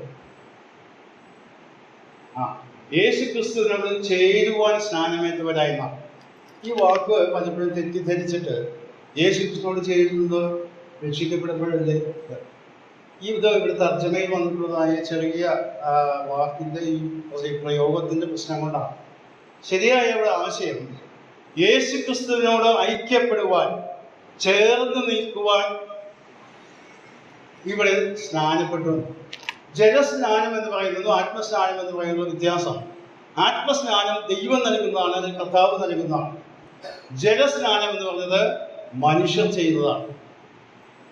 ജലസ്നാനത്തിൽ യേശു കർത്താവിൻ്റെ മരണ പുനരുദ്ധാനങ്ങളാണ് സൂചിപ്പിക്കപ്പെടുന്നത്. ആത്മസ്നാനം എന്ന് പറയുന്നത് ദൈവസഭയിലേക്ക് അംഗങ്ങളെ ചേർക്കുന്ന പ്രക്രിയയാണ് എന്ന് നാം തിരിച്ചറിയണം. അപ്പോൾ ജലസ്നാനം ആത്മസ്നാനം തിരിച്ചറിയാൻ വലിയ ബുദ്ധിമുട്ടില്ല. ജലസ്നാനം എന്ന് പറയുന്നത് അവിടെ യേശു കർത്താവിൻ്റെ മരണത്തെ പ്രഖ്യാപിക്കാതെ പറയാനായിട്ട് നിർത്തിയിട്ടുണ്ട്. ഒരു വാക്യം കൂടെ ചേർത്ത് വായിക്കാം. കൊലോസ്യ ലേഖനം 1-ാം അധ്യായത്തിൻ്റെ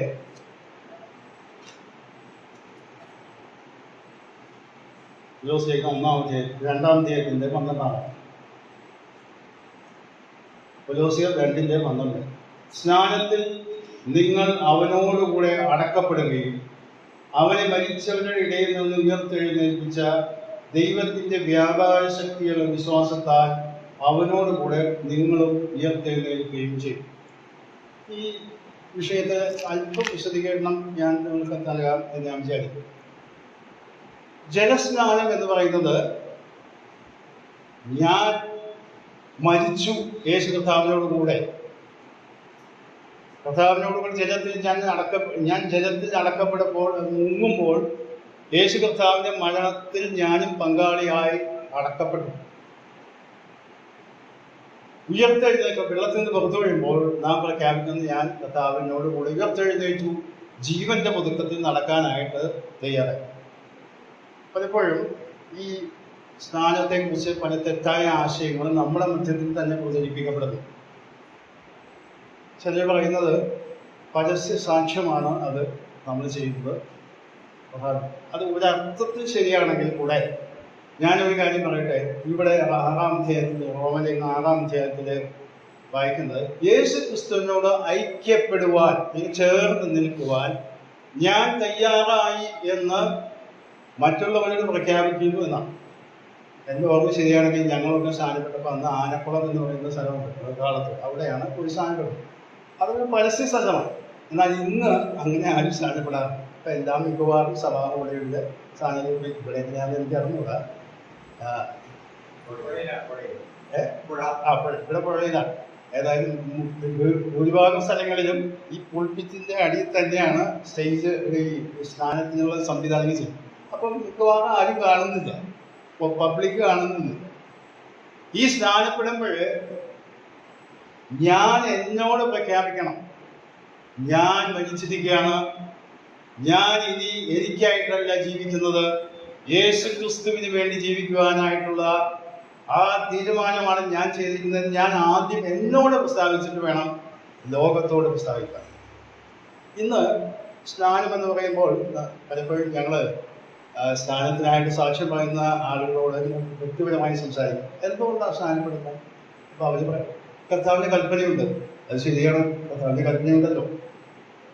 മറ്റൊരു ചിലർ പറയുന്നത് നിങ്ങൾ പ്രാദേശിക സഭയുടെ അംഗങ്ങളാകാൻ, കർത്തൃമേശയിൽ പങ്കെടുക്കാൻ, അതും ശരിയാണ്. എന്നാൽ പ്രധാന കാരണം ഇതല്ല. ഞാൻ മരിച്ചു, കർത്താവിനോട് കൂടെ അടക്കപ്പെട്ടു, ഉയർത്തെഴുന്നേറ്റ് ഇനി ഞാൻ എനിക്കായിട്ടല്ല കർത്താവിന് വേണ്ടി ജീവിക്കാൻ ഞാൻ സമർപ്പണം ചെയ്തിരിക്കുന്നു എന്നുള്ള പ്രഖ്യാപനമാണ്. ഇത് നാം പറയുമ്പോൾ ഇന്ന് കാലത്ത് പലർക്കും മനസ്സിലാകാത്ത 3, 4, 5 തലമുറയൊക്കെ ആയിരുന്നു. എന്നാൽ ഇത് എഴുതുന്ന കാലത്ത് 1-ാം നൂറ്റാണ്ടിൽ അല്ലെങ്കിൽ നമ്മുടെയൊക്കെ പിതാക്കന്മാരുടെയൊക്കെ പൂർവ്വ ചരിത്രങ്ങളൊക്കെ നമുക്ക് പലതും അറിയാം, പുസ്തകങ്ങളൊക്കെ നാം വായിച്ചു. അന്ന് അവർ ജലത്തിൽ സ്നാനപ്പെട്ട് മുമ്പോട്ട് കടന്നു വന്നാൽ സമൂഹത്തിൽ അവര് നിഷ്കാസിതരാണ്, വീട്ടിൽ നിന്ന് പുറത്താക്കപ്പെടുന്നു, ചിലരെ സ്വത്തോ ഒന്നും കൊടുക്കാതെ അടിച്ചിറക്കുന്നു, ഒറ്റപ്പെട്ടവരായി നിർത്തുന്നു. എന്ന് പറഞ്ഞാൽ അവനെടുക്കുന്ന തീരുമാനം അവന്റെ ജീവിതത്തിൽ വലിയ മാറ്റങ്ങൾ വരുത്തുന്നതാണ്. ഒരു ഉദാഹരണം ഞാൻ പഴയ നിയമത്തിൽ കാണിച്ചുകൊണ്ട് നിങ്ങൾക്ക് അത് വെളിപ്പെടുത്താമെന്ന് വിചാരിക്കുന്നു. പുറപ്പാട് പുസ്തകം 32-ാം അധ്യായം. അതിൻ്റെ ഗൗരവം മനസ്സിലാക്കണമെങ്കിൽ പുറപ്പാട് പുസ്തകം 32-ാം അധ്യായം. ആ 32-ാം അധ്യായത്തിൻ്റെ പശ്ചാത്തലം നമുക്കറിയാം. മോശ സീനായി പർവ്വതത്തിൽ കയറിയിരുന്ന കർത്താവ് ദൈവം അവന് 10 കൽപ്പനകളും അതുപോലെ ഒരു ന്യായപ്രമാണമൊക്കെ കൊടുത്തുകൊണ്ടിരിക്കുന്ന സമയത്താണ് മോശയെ കാണാനില്ല. അതായത് ആയുധമാക്കിയിരുന്ന മോശ പർവ്വതത്തിൽ ഇറങ്ങി വരാൻ താമസിച്ചപ്പോൾ മോശയ്ക്ക് എന്ത് സംഭവിച്ചു, ഇവിടെ നേതാവില്ലല്ലോ എന്നൊക്കെ പറഞ്ഞ് എല്ലാവരും കൂടി പറഞ്ഞ് അവരവരുടെ അടുത്ത് ചെന്ന് ഒരു കാളക്കുട്ടിയെ ഉണ്ടാക്കി അവരെ അതിൻ്റെ മുമ്പിൽ നൃത്തം ചെയ്യുവാനും ആരാധിക്കാനും തുള്ളാനും ചാടാനൊക്കെ തുടങ്ങി. അവർ എഴുതാൻ അവർ ജനം കളിപ്പാൻ എഴുതി വെച്ചു എന്നാണ് പറയുന്നത്. ദൈവം അത് മനസ്സിലാക്കി മോശയോട് പറഞ്ഞു, നിന്റെ ജനം വഴിതെറ്റിപ്പോയി, വേഗം ചെന്ന് കാര്യങ്ങൾ ക്രമീകരിക്കാന്ന് പറഞ്ഞിട്ട് വന്നപ്പോൾ ആ 32-ാമത് ചരിത്രം അറിയാവുന്നതോടെ ഞാൻ ഓടിച്ച് പറഞ്ഞതേ ഉള്ളൂ. 32-ാം അധ്യായത്തിൻ്റെ 26-ാം വാക്യം ഒന്ന് നമുക്ക് വായിക്കാം.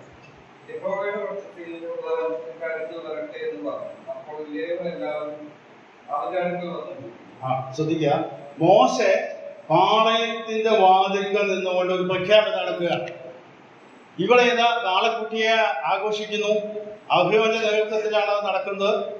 യഹോവയുടെ പക്ഷത്തുള്ളവർ ഇങ്ങോട്ട് കടന്നു വരിക, എൻ്റെ അടുക്കിലേക്ക് കടന്നു വരിക എന്ന് പറയുമ്പോൾ ലേവി ഗോത്രത്തിലുള്ളവർ മാത്രമാണ് കടന്നു. അപ്പോൾ യഹോവയുടെ പക്ഷത്ത് ചേർന്ന് നിൽക്കാനായിട്ട് ധൈര്യം കാണിച്ചതായ ലേവ്യരെ അവിടെ കടന്നു വരിക. അടുത്ത വാക്കുകൾ ശ്രദ്ധിച്ചു, വളരെ ഗൗരവമുള്ള വാക്കാണ്. 27-ാമത്തെ വാക്ക്.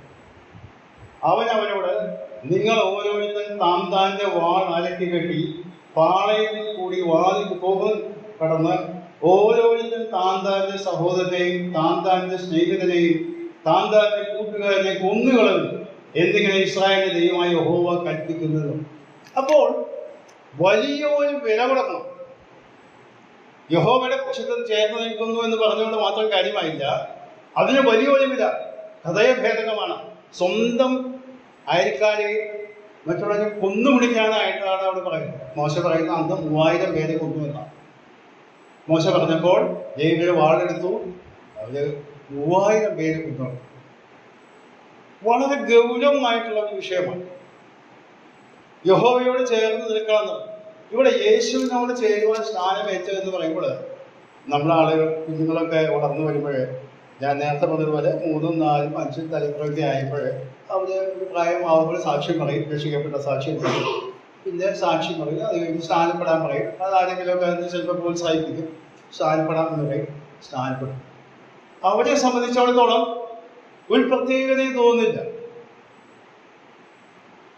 ചിലപ്പോഴൊക്കെ ഇപ്പൊക്കെ മനസ്സിലാകുന്ന ചിലപ്പോഴൊക്കെ ആ സ്നാനം ജലത്തിൽ സാക്ഷിച്ച വീട്ടിലൊക്കെ വലിയ വീട്ടുകാരും ബന്ധുക്കളൊക്കെ വന്ന് വലിയ വിരുന്നും സൽക്കാരമൊക്കെ അത് വലിയ സന്തോഷത്തിൻ്റെ രംഗങ്ങളാണ്.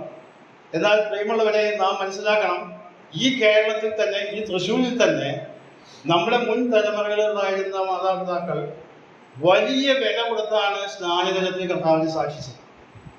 ഈ ലേവ്യര് ചെയ്ത ആ സംഭവത്തെ പോലെ കുടുംബ ബന്ധങ്ങൾ മുറിക്കപ്പെട്ടു, പലരെയും അടിച്ച് പുറത്താക്കി. നമുക്കറിയാം, പലരും പാട്ടുകൾ കഴിഞ്ഞിട്ട് നാം പാടാറൊക്കെ ഉണ്ടല്ലോ. KV ഉപദേശിക്ക് അങ്ങനെയാണ് പാട്ട് പാടിയത്. അടിച്ച് ചെറിയ കുഞ്ഞിനെയൊക്കെ എടുത്ത് പുറത്താക്കി വിട്ടു. അങ്ങനെയൊക്കെ ചരിത്രങ്ങളൊക്കെ നാം വായിച്ചിട്ടുണ്ട്. അതായത് സ്നാനപ്പെട്ട വ്യക്തി ഒരു മറ്റു മതവിഭാഗത്തിൽപ്പെട്ട ഒരാളാണെങ്കിൽ പിന്നെ ആ സമൂഹത്തിലേക്ക് അവന് കടന്നില്ല നിർത്തിയില്ല. കാരണം അവൻ പരസ്യമായി പ്രഖ്യാപിക്കുകയാണ്, ഞാൻ യേശുവിനോട് കൂടെ നിൽക്കുന്ന ആളാണ്, യേശുവിന്റെ പക്ഷത്ത് നിൽക്കാനും യേശുവിനെ ചേർന്ന് നിൽക്കുന്ന ആളാണെന്ന് പ്രഖ്യാപിച്ചാൽ അവന്റെ കുടുംബ ബന്ധങ്ങൾ ശിഥിലമായി, അവന് സാമൂഹ്യമായ അകൽച്ചയായി. വളരെ വളരെ വില കൊടുത്തിട്ട് വേണം ആ സ്നാനജലത്തിൽ കർത്താവിനെ സാക്ഷി. എന്നാൽ ഇന്ന് നമുക്കതൊന്നും മനസ്സിലാകാതെ പറയുമ്പോൾ നമ്മളൊക്കെ, നമ്മുടെ കുഞ്ഞുങ്ങളൊക്കെ ഈ വിഭാഗത്തിൽ ജനിച്ച് വളർന്ന് ചെറുപ്പം മുതൽ ഇതൊക്കെ പഠിച്ച് മനസ്സിലാക്കി വന്നപ്പോൾ അവർ സ്നാനപ്പെടുന്ന വീട്ടുകാർക്ക് വലിയ സന്തോഷമാണ്. എന്നാൽ മുൻകാലങ്ങളിൽ വലിയ വില കൊടുത്താണ് ഈ സ്നാനജലത്തിൽ കർത്താവിനെ സാക്ഷിച്ചത്. ഞാനിത് ചേർത്ത് പറഞ്ഞു എന്ന് മാത്രമേ ഉള്ളൂ. അപ്പോൾ യേശു ക്രിസ്തുവിനെ ചേരുവാൻ സ്നാനമേറ്റവരായ നാം അവന്റെ മരണത്തോടും അടക്കത്തോടും പുനരുത്ഥാനത്തോടും ഏകീഭവിക്കും, സാദൃശീകരിക്കുമ്പോൾ അവനോട് ചേർന്ന് നിൽക്കുകയാണ്, അവനോട് ഐക്യപ്പെട്ട് നിൽക്കുകയാണ്. ഞാൻ ക്രിസ്തുവിൻ്റെ ആളാണ് പരസ്യമായിട്ട് പറയുന്നത്. ഇന്നത്തെ സാഹചര്യമല്ല അന്നുള്ളത്. ആദ്യ നൂറ്റാണ്ടിൽ വേർപെട്ട് കഴിയുമ്പോൾ ചിലപ്പോൾ കുടുംബത്തിലെ ഭാര്യയെ പോലും ചിലപ്പോൾ അല്ലെങ്കിൽ ഭർത്താവ് മാത്രമാണ് സ്നാനപ്പെടുന്നതെങ്കിൽ അല്ലെങ്കിൽ ഭാര്യ മാത്രമാണ് സ്നാനപ്പെടുന്നതെങ്കിൽ വീട്ടിൽ നിന്ന് അടിച്ചിറക്കുന്നവരെ ചാണകവെള്ളം എടുത്ത് തലയിൽ കമഴ്ത്തി ചരിത്രമൊക്കെ നമ്മൾ ചരിത്രത്തിൽ വായിച്ചിട്ടുണ്ട് നമ്മുടെ മുൻകാലം. അപ്പോൾ വളരെ വില കൊടുത്താണ് സ്നാനദിനത്തിൽ കർത്താവ് സാക്ഷിച്ചത്. അന്ന് അവർക്ക് അത് അറിയാമായിരുന്നു, ഞാൻ യേശുവിനോട് ചേർന്ന് നിൽക്കുകയാണ്, യേശുവിനോട് ചെയ്യുവാൻ സ്നാനമേറ്റു എന്ന് പറഞ്ഞാൽ ഞാൻ വലിയ വില കൊടുത്തിട്ടാണ് ആ സ്നാനദിനത്തിൽ കർത്താവിനെ സാക്ഷിച്ചത്. ഇങ്ങനെയുള്ള വിശ്വാസികൾ ഇന്നും നമുക്ക് അങ്ങനെയുള്ള സാഹചര്യങ്ങളില്ല. ഇതിൻ്റെ തുടർന്നുള്ള ഭാഗങ്ങൾ ദൈവം വെച്ച് അടുത്ത ആഴ്ചയിൽ ഞാൻ ചിന്തിക്കാൻ വിചാരിക്കുന്നു.